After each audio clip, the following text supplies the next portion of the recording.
I, 22 female, have been friends with Danny, 22 male, since high school, and he recently moved in with his current girlfriend Lucy, 22. They had a housewarming party on Friday, and Lucy spent most of the night dancing with her own friends who were very like her, excitable and extroverted, and dragging Danny away from his conversations with us, his friends, to dance even though he's more like us, introverted, not party animals. Later, Danny was quiet, so I asked if he was okay, and he said he was just tired, but he just kept watching Lucy dancing, and then said something in her ear the next time she came over, and she just shook her head and laughed at him. After she returned to her friends, I asked if it bothered him how she behaved, and he asked me to explain. I mentioned the attention-seeking dancing and the fact she was wearing something really revealing even though other guys were at the party. Danny said it didn't bother him and sat down with a pouty face.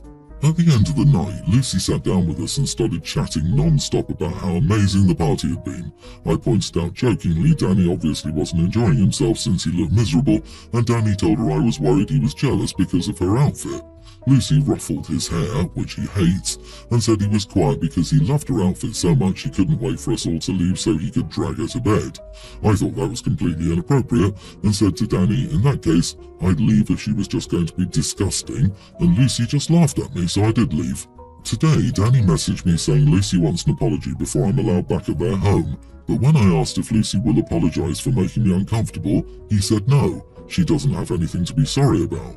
I was genuinely only worried about my friend. Still, I admit I could have just left without calling her disgusting, so am I the idiot? Edit. I didn't say the comment about her clothes directly to Lucy. I asked Danny once, then never mentioned it again. I asked him because I know from past experience he said anything overly provocative makes him uncomfortable. He's not the kind of guy who makes innuendos or anything. Also, I'm in no way jealous of Lucy. She's the opposite of how I'd want to be, which is fine, people can be who they wish to be. Danny and I already tried dating years ago, but the spark wasn't there and it was uncomfortable after we tried being intimate, and we both agreed we were better as completely platonic friends. Girl, what? I'm sorry, but that's such a hateful way to talk about someone's girlfriend just because she was having fun. She was literally just minding her business, having a good time in her home, and you had to hate on her for it? You are the idiot. Just say that you want to date Danny and be done with the jealousy. Also, Danny was uncomfortable because of the way you were acting. You spent all night scoffing at and belittling his girlfriend in their own home. Nasty and has no self-awareness. Hope he even added how she isn't jealous now they tried dating, but it didn't work out. It might be that she wouldn't call what she's feeling jealous, but she sure still feels like she has some ownership over Danny.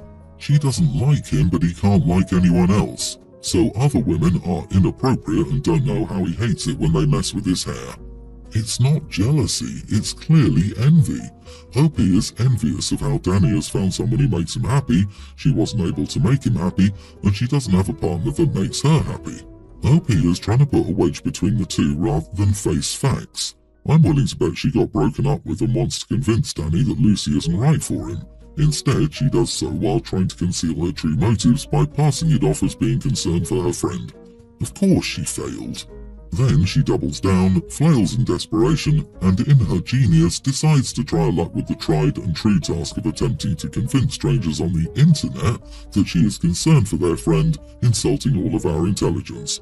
Unsurprisingly, she failed at that too. It's almost as if she wanted her crappy behaviour to be validated. Lucy is right in demanding an apology, but if anything, that's generous. She likely is only giving her the option to reconcile because her boyfriend has known OP for years. OP, you are the idiot, and you sound like the epitome of a pick-me girl to boot. Some backstory. Whenever my mother-in-law visits, my wife always insists that one of the kids give up their room for her. It's usually my oldest, nearly adult, or youngest, young teen, for a couple of reasons, but this time my wife decided that our middle daughter, mid-teen, would be giving up her room no matter what.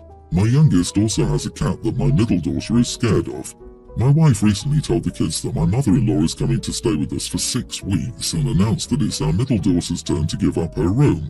Of course, my middle daughter complained, but I talked to her about it and tried to devise a compromise. I tried to get my wife to agree that one of our older kids' rooms would be better for a few reasons. First, our middle daughter's room is not near a bathroom. Mother-in-law gets up multiple times a night and she just hurt her ankle. Second, the middle daughter's room is big enough that we could put an air mattress for one of the other kids. Our oldest daughter's room isn't big enough for that, and our youngest daughter has a cat that the middle child is afraid of, so she can't sleep in there. There's also the issue that I strongly think our middle daughter might be autistic, and any change in routine is hard for her.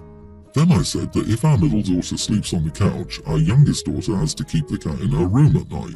My youngest daughter refused because the cat would wake her up and want to play, but I told her it's fair for the middle to not want the cat harassing her while she sleeps, and that she should keep the cat in her room or she should give mother-in-law her room. My wife and youngest are saying this is unfair and I'm just trying to get the middle out of giving up her room, but I truly think this is a fair compromise. Middle will give up her room if the cat is away from her at night. I told the middle child if they kept the cat out at night, I would take her to sleep at my parents' house every night until my mother-in-law left. But my wife is refusing that too because her mom is already upset that our middle child likes my parents better. My parents live half a mile from her until she was born. Mother-in-law lives across the country, and that this will make her think the middle is sleeping there to get away from her. Am I the idiot for saying either my youngest gives up her room, keeps the cat in her room, or my middle sleeps at my parents' house while my mother-in-law is here? 6 weeks? Everyone's the idiot here except the daughter. What the actual heck are you and your wife and your mother-in-law thinking throwing your kid out of her room for 6 weeks? Mother-in-law can stay in a hotel and or come for a much shorter visit and or sleep on a folding bed. This plan is wholly awful. Your mother-in-law should be ashamed for even thinking of disrupting your home for 6 weeks. Not to mention the disruption to the cat. Not to mention, you think your kid may be autistic but haven't actually had her evaluated? All you adults should be ashamed of yourself for your parenting failures. I found out mother-in-law was staying for 6 weeks at the same time as the kids. I told my wife she should either sleep on the couch or get a hotel, but that resulted in an argument for another story. I do not agree with the kids giving up their rooms, especially for that long, but my wife won't compromise. Then this is not a marriage, this is a dictatorship. Put your foot down, if not for yourself, then for your children and your cat. Your wife needs to learn to discuss and compromise. I would take this to a couples counsellor, but she doesn't sound capable or interested in compromising or changing. You need to put your fantasies of divorce into action. I'm pretty sure you have fantasies of divorce, am I right? Gee, I wonder why the middle child prefers her own grandmother over the lady who invites herself to stay for 6 weeks, kicks her out of her room, and exposes the cracks in her parents' marriage. Dude, 6 weeks is not a visit. It's long enough that mother-in-law should pay the rent. Grow a spine and tell your wife and mother-in-law to screw off. My baby had a birthday last week, so we planned a little party for him last weekend. We were supposed to have only one party with both sides of the family, but my sister-in-law and her husband live far away. They haven't met our baby yet. The last time we saw them was before the global issue, and they postponed their visit for a week. So we had a party with my side of the family, my mom, my 2 siblings and their partners, last week, and another party yesterday with my husband's side, his mom, my sister-in-law and her husband.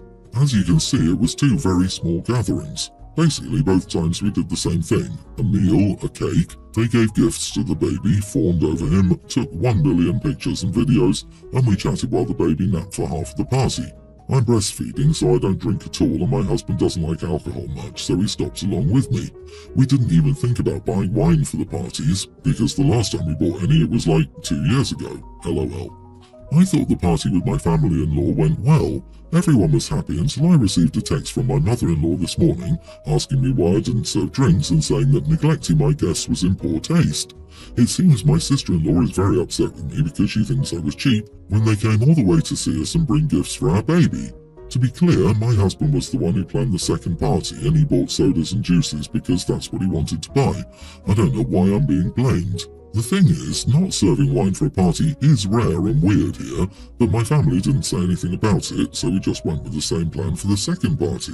And before anyone says anything about my husband, he called his mom and asked what the heck was going on, and said that if they're not happy with our way of hosting, they don't have to come next time. I guess I'm asking if I am the idiot for not serving alcohol at my baby's birthday party. Edit, we're French, they were expecting wine with the meal and champagne with the cake, and it was lunch, and the afternoon after that, they left around 6 p.m. You know, it's a birthday for their grandchild and all they care about is their booze. Booze at a baby's party? Really? Those people need counselling. You have a serious problem with alcohol if you're mad it wasn't served at a baby's birthday party. You are not the idiot. If the guest of honor can't drink, it isn't appropriate. Yup, drinking problem ahoy, I'm afraid. That's how I realised my former sister-in-law had drinking issues. She brought 4 tall boys to my 1-year-old's birthday. We've never served that at a kid's party, and neither of our friends or family. If it was New Year's Eve, someone's 21st birthday, or some other sort of adult party, I could understand some people's expectations of alcohol being served, and being disappointed if it wasn't. And it's super crappy that your sister-in-law complained to your mother-in-law, who then complained to you. It's so manipulative. OP, you accommodated these people with a whole second party. They can survive one party without wine or champagne. On their next birthday, you can give them their very own personal flask to never miss their opportunity to spike their drink. P.S. Love how your husband handled it. My mom left my and my sister's dad when we were toddlers, male and female, for our stepdad. Our parents split custody of us, but as you can imagine, it was not beautiful. Everyone is a BFF's kind of blended family. Dad was hurt. Dad still probably is in some ways. Mom is the one who told us what happened when we were still small, maybe when we were around 5 and 6, because she thought we were confused by the fact Dad wasn't going to meet her and my stepdad's baby, and the fact we weren't around the baby all the time, which is something she thought we were sad about. We were never confused about Dad not being around the baby. We knew why, because the baby wasn't his kid like we were his kids. We weren't exactly sad because babies are loud, and we loved our dads.